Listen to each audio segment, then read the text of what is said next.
Preview. की आम्ही सर्व ऑल इंडियाचे युथ काँग्रेसचे असेल एनएसयूचे असतील हे दिल्लीला जमा होणार आहे.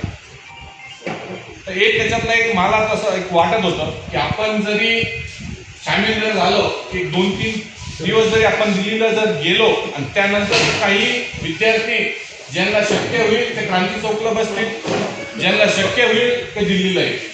एकदा सुरू झाला ना सगळ्यात बसतील सगळेच बसू द्यायचे रोज काय लोक जास्त पद्धती मुळे सगळं कॉलेजात जमा होतं. मुलांमध्ये कोणा अजून मेरा बोलना है कि यहाँ से जब उन्होंने बोले कि दिल्ली को जाओ कुछ यहाँ जाओ, तो दिल्ली में बहुत सारे लोग ऑलरेडी कर रहे हैं. अपन जाके वहाँ पे पैसा नहीं मिलेंगे. यहाँ पे अपन जितनी ताकत बताएंगे उतना गवर्नमेंट पे प्रेशर आएगा. डिविजनल कमिश्नर पे करो या क्रांति चौक पे करो. और जो रिकॉर्ड पे पुलिस के रिकॉर्ड पे रहते हैं बहुत जैसा बोल रहे हैं कि एक दिन, तो वैसा एक पार्टी का एक दिन जो है तो अपना रिकॉर्ड वहाँ पे सबमिट करना चाहिए. मुंबई पोलिसांनी तोपर्यंत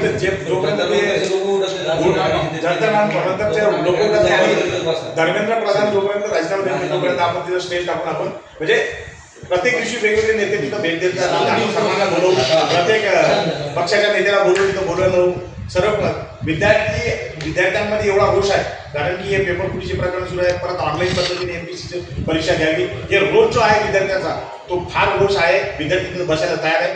फक्त आपण तिथं नियोजन करून व्यवस्थित केलं पाहिजे.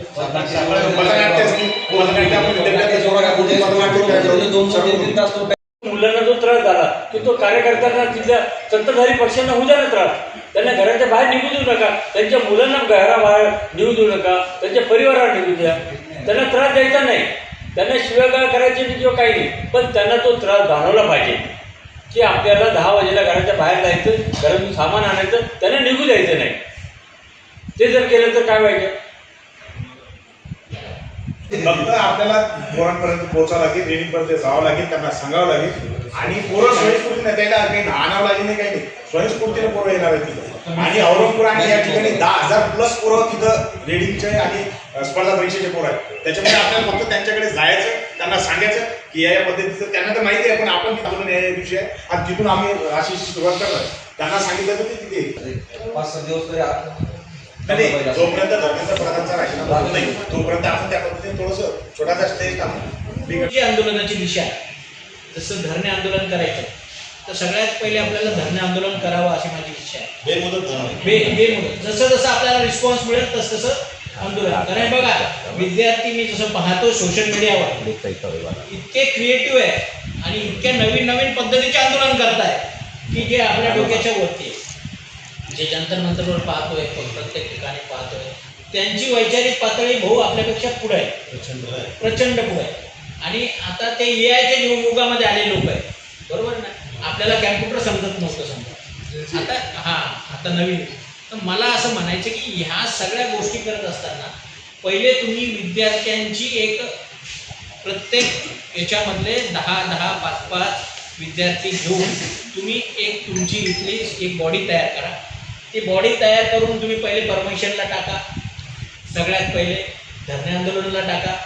त्याच्यानंतर आम्ही तुमच्यासोबत येतो, तुमच्यासोबत काही डिजिटल केंद्र सरकारला आपण निदर्शनास आणून देऊ की तुमच्याबद्दल जनमनात काय झालं.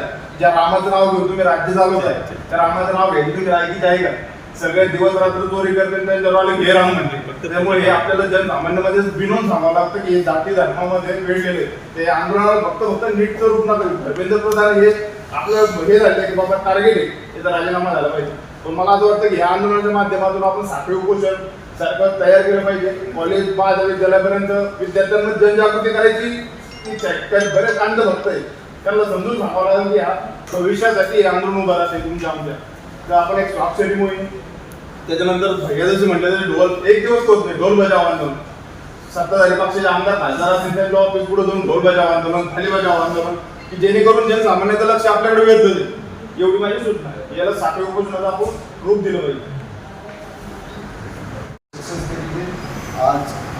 आज हम विद्यार्थी में बैठना, एक निवेदन करना, हम जैसे भूले बोले जैसा हम तुम्हारे साथ हैं.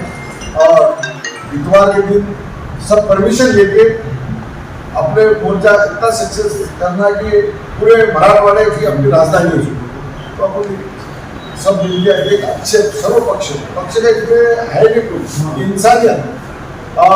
ये जो दिल्ली में जो चल रहा था तो उसको ही सेम टू सेम अपना यहाँ का साथ में करना।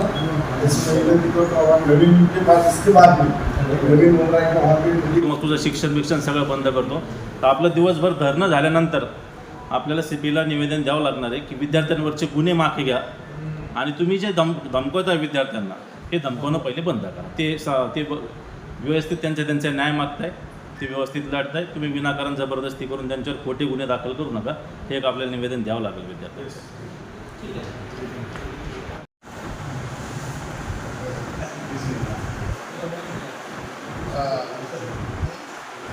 आजच्या सर्वपक्षीय बैठकीला उपस्थित सर्वांचे या ठिकाणी स्वागत आणि अभिनंदन। आपण सर्व या ठिकाणी एका मताने एका जोमाने एका ताकदीने आपण या ठिकाणी आला।